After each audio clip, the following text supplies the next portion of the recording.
I made 30 videos in 30 days, and it's one of the best things I've ever done. I made some mistakes that helped me learn faster and started experimenting with things that will help me continue to grow as a video maker.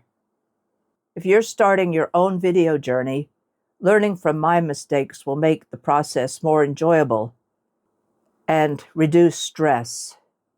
I didn't get everything right. I made some mistakes.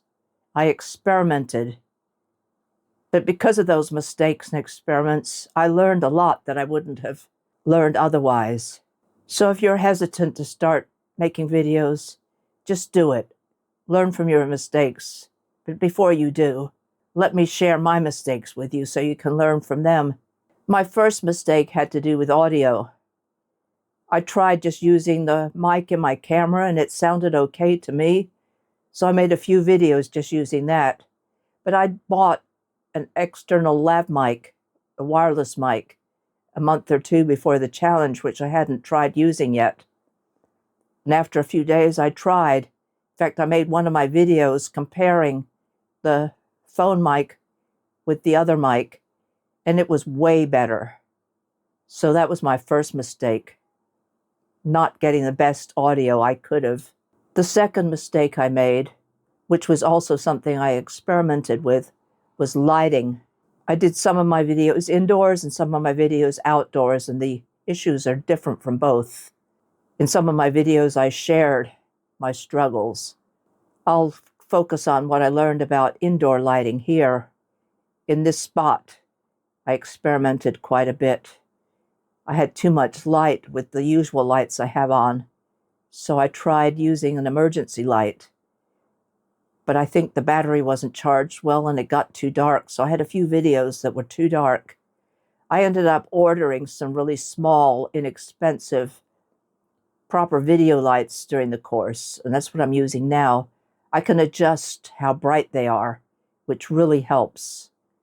I can play around with them a little bit before filming and really get the lighting right. Mistake number 3 and 4 are related.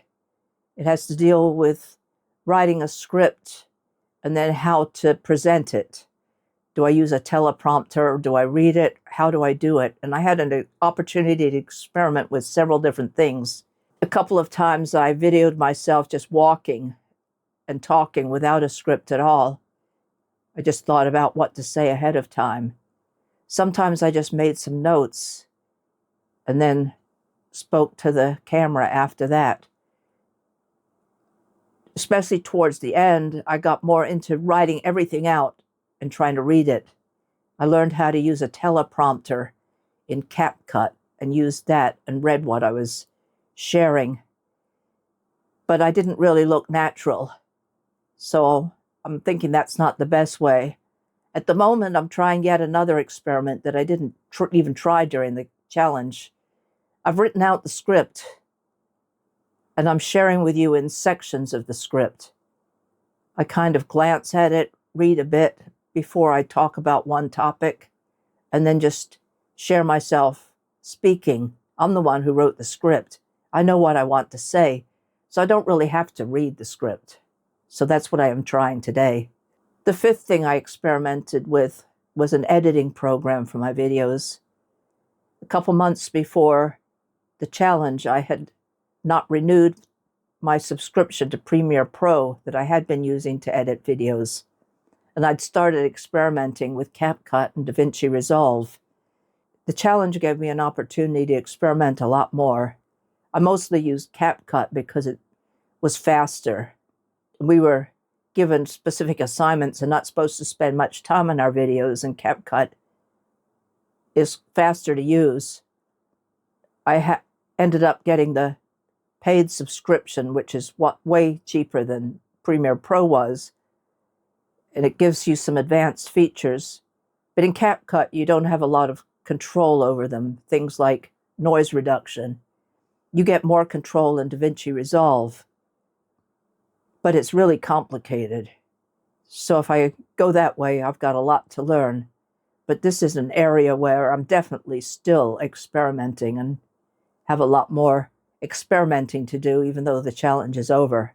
And then a bonus thing that I learned, or experimented with rather, was using my phone to make all the videos.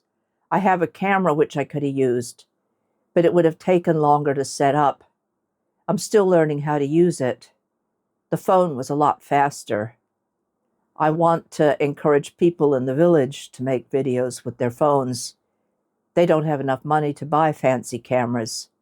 So I needed to prove that it can be done. So I experimented with doing it with a phone.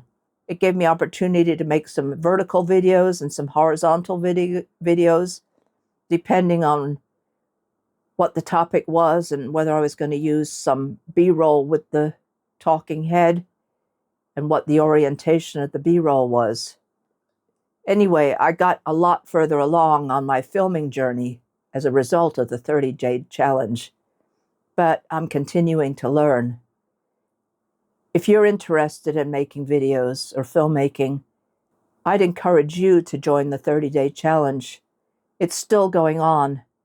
Let me know if you're interested and I'll send you the details.